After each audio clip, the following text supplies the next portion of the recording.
Welcome to UPSC exam prep. आज है 6 नवंबर 2023 और स्वागत है आपका करंट अफेयर्स न्यूज डिस्कशन में। तो आइए शुरू करते हैं। आज का हमारा पहला आर्टिकल है घरेलू हिंसा से महिलाओं का संरक्षण अधिनियम 2005 के बारे में। तो आइए देखते हैं।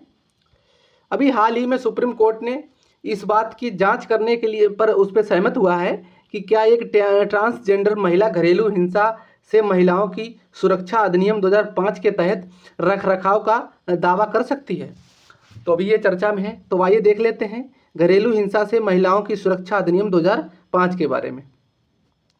ये अधिनियम 13 सितंबर 2005 को संसद द्वारा अधिनियमित किया गया था और ये संपूर्ण भारत में लागू होता है। ये मूल रूप से पत्नी या महिला लिव इन पार्टनर को पति या पुरुष लिव इन पार्टनर या उसके रिश्तेदारों के हाथों हिंसा से सुरक्षा प्रदान करने के लिए बनाया गया था। अधिनियम के तहत घरेलू हिंसा में वास्तविक दुर्व्यवहार की धमकी शामिल है, चाहे वह शारीरिक हो या मौखिक, भावनात्मक या आर्थिक, जैसी भी कोई भी हो सकती है, सारी इसमें शामिल होती हैं। दहेज की मांग के माध्यम से उत्पीड़न भी घरेलू हिंसा की परिभाषा के अंतर्गत आता है।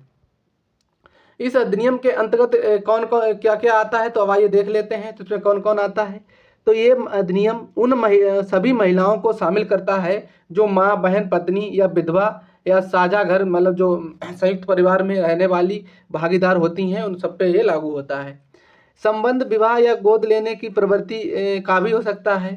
इसके अलावा ये संयुक्त परिवार के रूप में एक साथ रहने वाले परिवार के सदस्यों के साथ या रिश्तेदार भी इसमें शामिल होते हैं। कौन शिकायत दर्ज कर सकता है, तो आइए देख लेते हैं।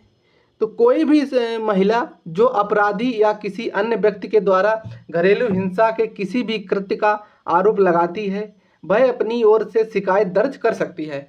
इस अधिनियम के तहत एक बच्चा भी राहत का हकदार है। ऐसे बच्चे की माँ अपने नाबालिग बच्चे, चाहे वह पुरुष हो या महिला, की ओर से भी आवेदन कर सकती है। ऐसे मामलों में जहां मां अपने लिए अदालत में आवेदन करती है, तो बच्चों को भी जो सह आवेदक के रूप में जोड़ा जा सकता है। हालांकि पति या पुरुष साथी की कोई भी महिला रिश्तेदार पत्नी या महिला साथी के खिलाफ शिकायत दर्ज नहीं कर सकता है। शिकायत के खिलाफ जो भी उसके खिलाफ शिकायत दर्ज की जा सकती है, तो इसमें वयस्क पुरुष सदस्य जो महिला के साथ घरेलू संबंध में रहा हो, उसके खिलाफ ये शिकायत दर्ज की जा सकती है। पति या जो पुरुष साथी जो के रिश्तेदार, यानी पुरुष साथी पुरुष और महिला दोनों के रिश्तेदार उसमें शामिल हो सकते हैं।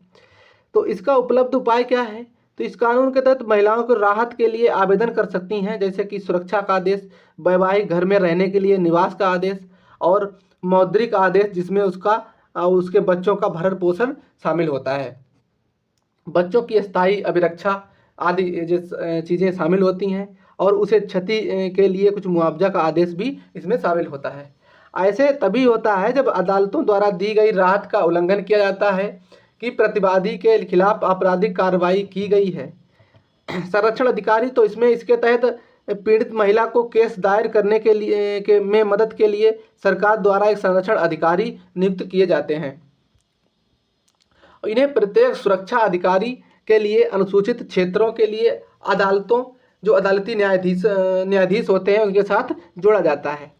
संरक्षण अधिकारी ये महिलाओं को कानूनी सहायता प्रदान करके अदालत का दरवाजा खटखटाने और संबंधित अदालतों से उचित राहत प्राप्त करने की सुविधा प्रदान करता है।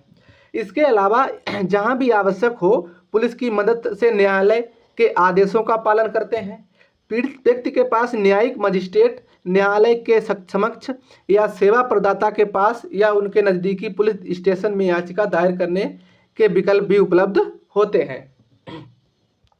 सेवा प्रदाता, तो इस अधिनियम के तहत सेवा प्रदाता अधिसूचित गैर सरकारी संगठनों के सदस्य होते हैं। ये घरेलू हिंसा के पीड़ितों को न्याय और राहत दिलाने के लिए सभी हितधारकों के साथ समन्वय करते हैं। ये पीड़ित महिलाओं को घरेलू घटना रिपोर्ट दर्ज करने में मदद व उनके बच्चों के साथ अल्पवास गृहों में आवास प्रदान करते हैं। उन्हें परामर्श देते हैं। यदि आवश्यक हो तो पीड़ित को चिकित्सा उपचार को दिलाने में भी मदद उनकी करते हैं। उन्हें रोजगार और स्थायी आय सुरक्षित करने में मदद करने के लिए व्यावसायिक प्रशिक्षण भी प्रदान करते हैं। हमारा अगला आर्टिकल है राज्य और केंद्रीय लेवी और करों में छूट योजना के बारे में। तो आइए देखते हैं। राज्य सरकार और केंद्रीय लेवी और करों में छूट योजना का कार्यकाल 2025 से 26 तक बढ़ाने की योजना बना रही है। तो राज्य और केंद्रीय लेवी और करों में छूट यानी ROSCTL योजना के बारे में देख लेते हैं। तो इसका उद्देश्य जो विनिर्मित वस्तुएं होती हैं और कपड़ा का निर्यात, इसके लिए सभी अंतर्निहित राज्य और केंद्रीय करों की लेवी की प्रतिपूर्ति करना होता है। ROSCTL योजना को कपड़ा मंत्रालय द्वारा 2019 में अधिसूचित किया गया था। हालांकि ये योजना राजस्व विभाग वित्त मंत्रालय द्वारा लागू की जाती है।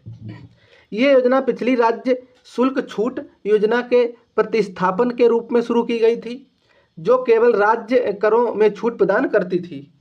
ROSCTL का इरादा छूट के माध्यम से भारत में निर्मित परिधान, वस्त्र और मेडअप के निर्यात पर शुल्क वापसी योजना के अलावा राज्य और केंद्रीय करों के और लेवी की भरपाई करना है।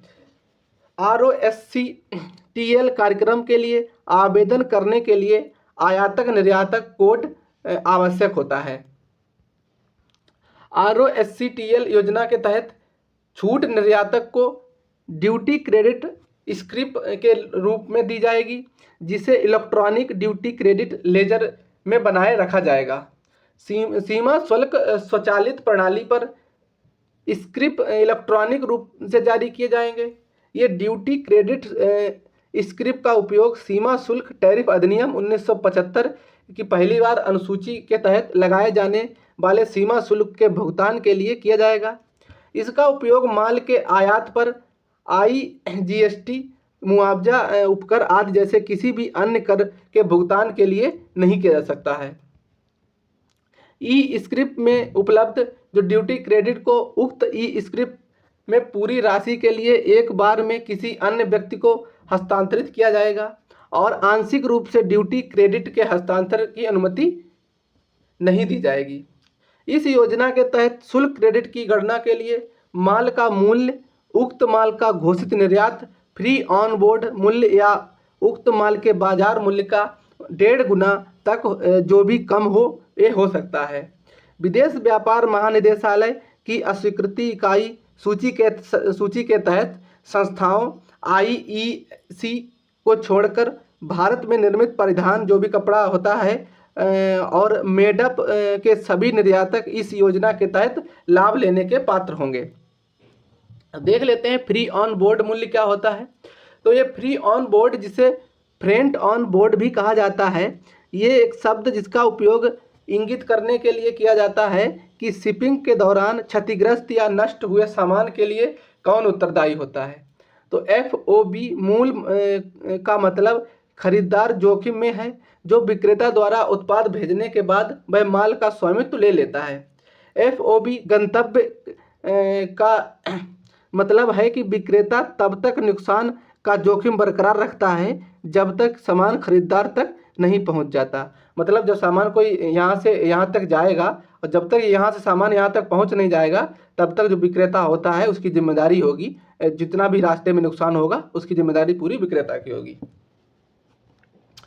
हमारा अगला आर्टिकल है केपलर स्पेस टेलीस्कोप के बारे में। तो आइए देख लेते हैं। नासा ने सेवानिवृत्त केपलर अंतरिक्ष दूरबीन से डेटा के निरंतर अध्ययन से अभी हाल ही में 7 तपते ग्रहों की एक प्रणाली का पता लगाया है। तो तभी ये चर्चा में है। आइए देखते हैं। नासा का पहला ग्रह शिकार मिशन था, जिसे हमारे सौर मंडल के बाहर तारों की परिक्रमा के लिए, पृथ्वी के आकार के ग्रहों की खोज के लिए और मिल्की आकाश गंगाओं के एक हिस्से की खोज करने का काम सौंपा गया था। इसे मार्च 2009 में लॉन्च किया गया था। यह अंतरिक्ष यान का इसका नाम प्रसिद्ध जर्मन खगोल शास्त्री जोहान्स केपलर, जिनका कार्यकाल इनका जन्म 1571 और शेष ये 1630 तक रहे थे, इनके नाम पर रखा गया था। इसके वैज्ञानिक लक्ष्यों में पृथ्वी के आकार के ग्रहों की प्रचुरता का निर्धारण करना और उनकी कक्षाओं के आकार और आकृतियों का विवरण, बहुत तारा प्रणाली में ग्रहों की संख्या का अनुमान लगाना और ग्रह प्रणालियों वाले सितारों के गुणों का निर्धारण करना इसमें शामिल होता है। दिसंबर 2011 में नासा ने घोषणा की थी कि केपलर ने एक तारे के रहने योग्य क्षेत्र को अपना पहला ग्रह केपलर 22b पाया है। 30 अक्टूबर 2018 को 9 साल तक गहरे अंतरिक्ष में डेटा एकत्र करने के बाद नासा ने घोषणा की कि केपलर का ईंधन खत्म हो गया है और अंतरिक्ष यान पृथ्वी से दूर अपनी वर्तमान और सुरक्षित कक्षा में सेवानिवृत्त हो गया था। केपलर ने हमारे सौर मंडल के बाहर लगभग 2600 से अधिक ग्रहों की खोज की और उसकी विरासत छोड़ी है, जिसमें से कई जीवन के लिए आशाजनक स्थान हो सकते हैं। इसकी विशेषताएं क्या हैं? तो केपलर ने ग्रहों का पता परागमन या किसी तारे की चमक में छोटी गिरावटों को देखकर लगाया था। जब कोई ग्रह तारे के सामने से गुजरता है। अंतरिक्ष यान मूल रूप से एकल उपकरण था, एक विशेष रूप से डिजाइन किया गया 3 फुट यानी 1 मीटर व्यास एपर्चर टेलीस्कोप और छवि सेंसर सरणी, जिसके चारों ओर एक अंतरिक्ष यान बनाया गया था। दूरबीन के दर्पण का व्यास लगभग 4 फीट और 7 इंच यानी 1.4 मीटर था, जो इसे पृथ्वी की कक्षा से परे सबसे बड़े दर्पणों में से एक बनाता था। हमारा अगला आर्टिकल है ओडोनाटा प्रजाति के बारे में। तो आइए देख लेते हैं। ये एक बटरफ्लाई की प्रजाति है। अभी हाल ही में मुदुमलाई बाघ अभ्यारण्य में शुरू हुए 2 दिवसीय ओडोनाटा सर्वेक्षण के पहले दिन लगभग 50 ओडोनाटा प्रजातियों की पहचान की गई है। ओडोनाटा प्रजाति के बारे में देख लेते हैं।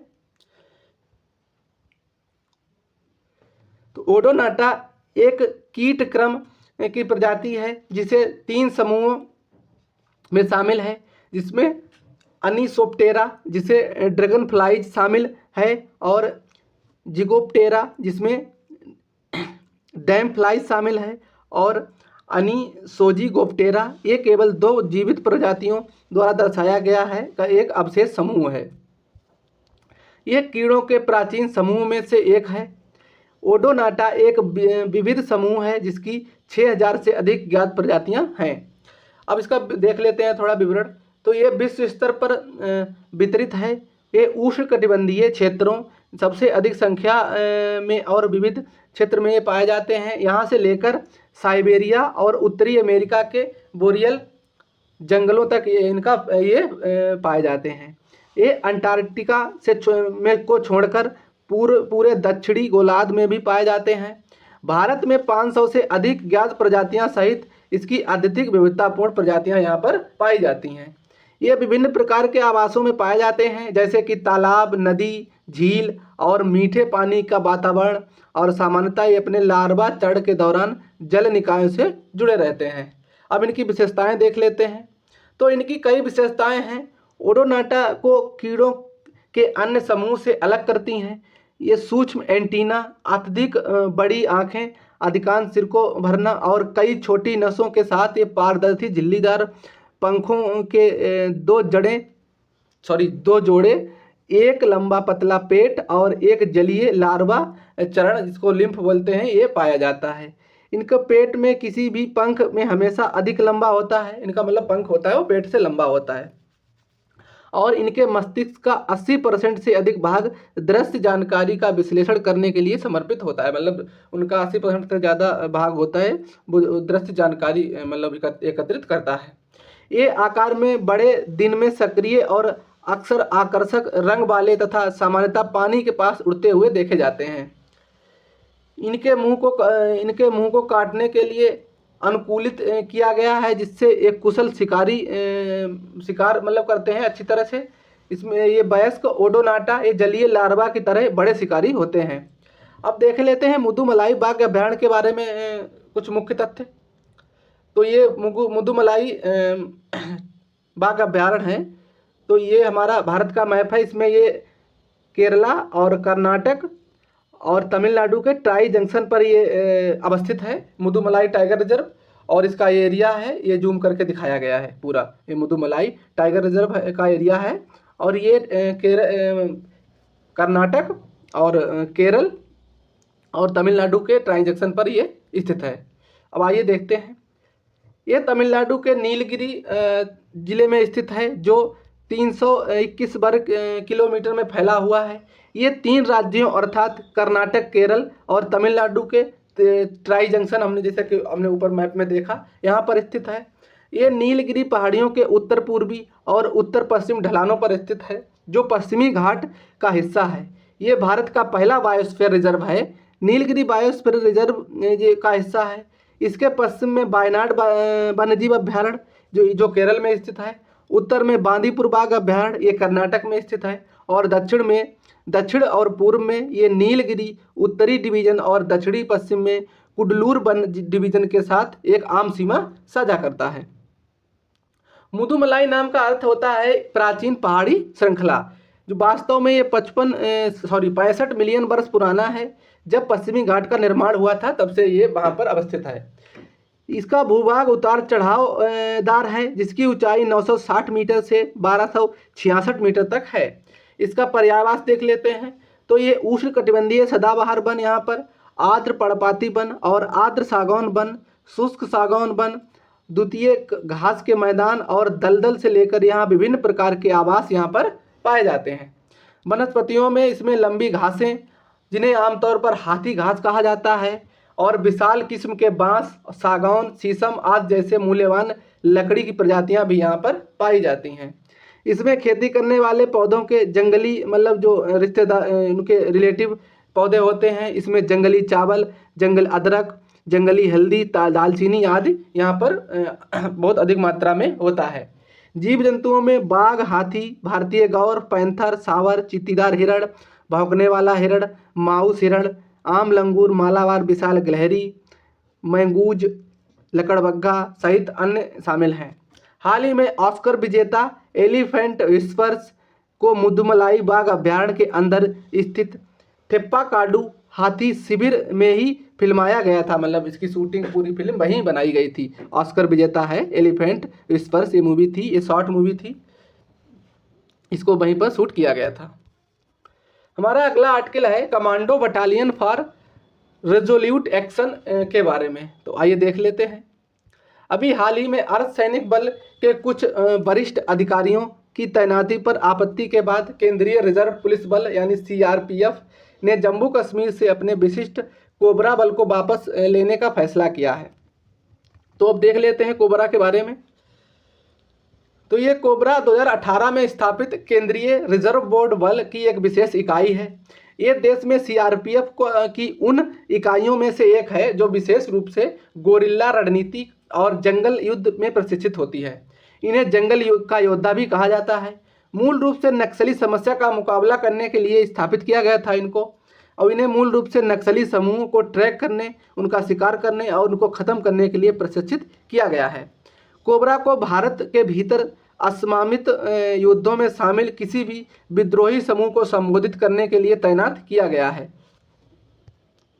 कोबरा के लिए इनका कर्मियों का चयन CRPF से किया जाता है, क्योंकि कोबरा इसी का एक अभिन्न अंग है।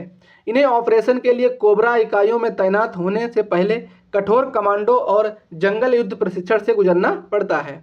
इसकी 10 इकाइयां हैं जो 2008 और 2011 के बीच स्थापित की गई थीं। कोबरा की अधिकांश टीमें विभिन्न माओवादी हिंसा प्रभावित राज्यों में तैनात हैं, जबकि कुछ उग्रवादी विरोधी अभियान चलाने के लिए पूर्वोत्तर राज्यों में भी स्थित हैं। केंद्रीय रिजर्व पुलिस बल यानी CRPF के बारे में मुख्य तथ्य देख लेते हैं। तो ये आंतरिक सुरक्षा के लिए भारत संघ का प्रमुख केंद्रीय पुलिस बल है। ये भारत सरकार के गृह मंत्रालय के अधिकार क्षेत्र में कार्य करता है। CRPF का इतिहास क्या है? तो ये मूल रूप से CRPF 1939 में क्राउन रिप्रेजेंटेटिव पुलिस के रूप में गठित ये सबसे पुराने केंद्रीय अर्धसैनिक बलों, जिसे अब केंद्रीय सशस्त्र पुलिस बल कहा जाता है, उसमें से एक है। इसको 1936 में अखिल भारतीय कांग्रेस कमेटी ने मद्रास प्रस्ताव के बाद भारत की तत्कालीन रियासतों में राजनीतिक अशांति और आंदोलन और विशाल बहुमत की मदद करने के लिए क्राउन प्रतिनिधि की बढ़ती इच्छा की अगली कड़ी के रूप में सीआरपीएफ की स्थापना की गई थी। देशी राज्यों को शाही नीति के एक भाग के रूप में कानून और व्यवस्था बनाए रखना चाहिए, उसमें ये मदद करता है। 28 दिसंबर 1949 को सीआरपीएफ अधिनियम लागू होने पर ये सीआरपीएफ बन गया। सीआरपीएफ द्वारा किए जाने वाले कर्तव्य क्या हैं? तो इसमें ये भीड़ को नियंत्रित करना, दंगा नियंत्रित करना, आतंकवाद उग्रवाद का मुकाबला करना, वामपंथी उग्रवाद से निपटना, बड़े पैमाने पर सुरक्षा व्यवस्था का समग्र समन्वय, विशेष अशांति क्षेत्रों में चुनाव के संबंध में इसकी देखभाल करना और चुनाव अच्छे से करवाना, वीआईपी और महत्वपूर्ण प्रतिष्ठानों की सुरक्षा करना, पर्यावरण संरक्षण की जांच करना और स्थानीय वनस्पतियों और जीवों की सुरक्षा करना, युद्ध के दौरान आक्रामकता से लड़ना और संयुक्त राष्ट्र शांति मिशन में भाग लेना और प्राकृतिक आपदाओं के समय बचाव एवं राहत कार्य इसके कुछ प्रमुख कार्य होते हैं। हमारा नया हमारा अगला आर्टिकल है नया एपीफाइटिक पौधा के जो एक खोजा गया है उसके बारे में। तो आइए देख लेते हैं। ये कुछ इस तरह का दिखता है। इसकी अरुणाचल प्रदेश में ये खोजा गया है। तो अभी भारतीय वनस्पति सर्वेक्षण के वैज्ञानिकों ने अरुणाचल प्रदेश के पक्के केसांग जिले से एपीफाइटिक पौधे लिसियोनोटस नामचूमी की एक नई प्रजाति की खोज की है। तो देख लेते हैं इसके बारे में। तो इसे लिसियोनोटस नामचूमी नाम दिया गया है। यह जीनस लिसियोनोटस की एक मूल रेंज जो हिमालय से लेकर जो जापान, इंडोचीन तक और में पाई जाने वाली जो लगभग 50% प्रजातियां हैं उनकी स्थानिक है। ये जीनस की प्रजातियां ज़्यादातर एपीफाइटिक, थिलोफाइटिक और या स्थलीय सदाबहार, खड़ी या चढ़ाई वाली उपझाड़ियाँ होती हैं। ये नई प्रजातियों में इसमें मोटी पत्तियां और आकर्षक बैगनी फूल होते हैं। इसमें जो नई प्रजातियां होती हैं इसमें इसकी पत्तियां ये मोटी होती हैं और इसमें कुछ जो फूल होते हैं ये बैंगनी कलर के आते हैं, बैंगनी कलर के फूल होते हैं और ये बहुत मतलब देखने में आकर्षक लगते हैं बैंगनी फूल। अंतर्राष्ट्रीय प्रकृति संरक्षण की रेड लिस्ट के अनुसार इस नई प्रजाति की संरक्षण स्थिति को अस्थायी रूप से गंभीर रूप से लुप्त प्राय श्रेणी में रखा गया है। ये प्रकृति में एपीफाइटिक है और ये कोई एक अन्य पौधा ये उगाता है। एपीफाइटिक पौधे ये अधिकतर उष्णकटिबंधीय और उपोष्णकटिबंधीय जंगलों में पाए जाते हैं। अब देख लेते हैं भारतीय वनस्पति संरक्षण के बारे में मुख्य तथ्य। तो ये देश का शीर्ष वर्गीकरण अनुसंधान संगठन है जो भारत सरकार के पर्यावरण, वन और जलवायु परिवर्तन मंत्रालय के अधीन आता है। इसकी स्थापना 13 फरवरी 1890 को सर जॉर्ज किंग के निर्देशन में की गई थी। संगठन के कार्यक्षेत्र को बायो सिस्टमैटिक्स, अनुसंधान, पुष्प अध्ययन, दस्तावेजीकरण, राष्ट्रीय वनस्पति संग्रह या उसका डेटाबेस, हर्बेरियम नमूनों का डिजिटलीकरण आदि के लिए विस्तारित किया गया है। इसका मुख्यालय कोलकाता में है। भारतीय वनस्पति संरक्षण का इसका मुख्यालय कोलकाता में है। हमारा अगला आर्टिकल है टेल्यूरियम के बारे में। तो अब आइए देख लेते हैं। अभी हाल ही में भौतिकविदों को साक्ष्य मिले हैं कि टेल्यूरियम का उत्पादन न्यूट्रॉन स्टार के विलय में होता है। तो इसके बारे में देख लेते हैं। तो टेल्यूरियम ये एक अर्ध धात्विक चमकदार क्रिस्टलीय भंगुर चांदी का सफ़ेद तत्व है। इसका परमाणु क्रमांक 52 होता है और इसमें धातु और अधातु दोनों के गुण विद्यमान होते हैं। ये सल्फर और सेलेनियम के अनुरूप कई यौगिक बनाता है। जब इसे हवा में जलाया जाता है तो टेल्यूरियम में हरे और नीले रंग की जो आग की लपट होती है वो निकलती है और उसके परिणाम स्वरूप टेल्यूरियम डाइऑक्साइड को ये बनाता है। ये एक अर्धचालक पदार्थ है और थोड़ा प्रकाश संवेदनशील भी है। ये एकमात्र ऐसे तत्व हैं में से एक है जो आसानी से सोने के साथ मिल जाता है। इसका स्रोत तो टेलोरियम कभी कभी प्रकृति में मुक्त रूप से पाया जाता है और ये अधिक सामान्यतः ये धातुओं के साथ संयुक्त रूप से पाया जाता है, जैसे कि खनिज कैलोबेराइट यानी गोल्ड टेलोराइट और सिल्वेनाइट यानी सिल्वर गोल्ड टेलोराइट में ये पाया जाता है। टेलोरियम को व्यावसायिक रूप से इलेक्ट्रोलाइटिक कॉपर रिफाइनिंग के उत्पाद के रूप में प्राप्त किया जाता है। इसके प्रयोग क्या होते हैं, तो इन धातुओं को अधिक व्यवहारिक बनाने के लिए टेलोरियम को तांबे और स्टेनलेस स्टील के साथ मिश्रित करके पाया जाता है। बैटरियों में ये सल्फ्यूरिक एसिड की संरक्षक क्रिया को कम करने और लेड की ताकत और कठोरता में सुधार करने के लिए इसे बहुत कम स्तर पर मिलाया जाता है। इसका उपयोग सिरेमिक में रंग भरने वाले एजेंट के रूप में ये भी किया जाता है और इसका उपयोग इलेक्ट्रॉनिक्स उद्योग में भी किया जाता है। उदाहरण के लिए प्रकाश संवेदनशील अर्धचालक बनाने के लिए कैडमियम और पारा के साथ ये कार्य करता है। इसका उपयोग रबड़ में वल्कनाइजिंग करने और पेट्रोलियम क्रैकिंग के लिए उत्प्रेरक में और विस्फोटकों के लिए ब्लास्टिंग कैंप के रूप में इसका प्रयोग में ये लाया जाता है बेरिलियम। हमारा अगला आर्टिकल है मृत सागर के बारे में, तो आइए देख लेते हैं। तो ये है डेड सी का पूरा मैप सर्कल किया ही हुआ है और ये वेस्ट बैंक है, ये अभी इजराइल के अधीन है और ये है पूरा इजराइल का मैप। ये है जॉर्डन, ये है इजिप्ट का पेनिनसुला क्षेत्र बोलते हैं और ये मेडिटेरियन सी है। तो इससे अगर ये क्वेश्चन पूछे कि डेड सी अपना साझा किससे करता है, तो डेड सी अपना ये साझा सीमा ये जॉर्डन से साझा सीमा करता है और ये वेस्ट बैंक से करता है जो भी इजराइल के उसमें है कंट्रोल में, और ये इजराइल से अपने तीन मतलब देशों, एक तरह से ये तो देश नहीं माना जाता वेस्ट बैंक को, लेकिन ये तीन जगह से साझा करता है अपना सीमा। इसमें हो जाएगा जॉर्डन, वेस्ट बैंक और इजराइल। ये गाजा स्ट्रिप है, इसका पूरा मैप हमने देख लिया। अब आइए देखते हैं, ये अभी हाल ही में ईरान समर्थित जो इस्लामिक रेसिस्टेंस इन इराक में जो है उसने मृत सागर तट पर एक इजरायली लक्ष्य के खिलाफ हमले का दावा किया है, तो तभी ये चर्चा में है। तो मृत सागर जिसे नमक सागर यानी साल्ट सी भी कहा जाता है, इसका मृत सागर यानी रेड सी की जगह इसका क्वेश्चन में नाम नमक सागर या साल्ट सी भी आ सकता है, तो ध्यान रखना। इसको अभी एक नमक की झील है जो जिसे पूर्व में जॉर्डन और पश्चिम में इजराइल की सीमा इससे लगती है।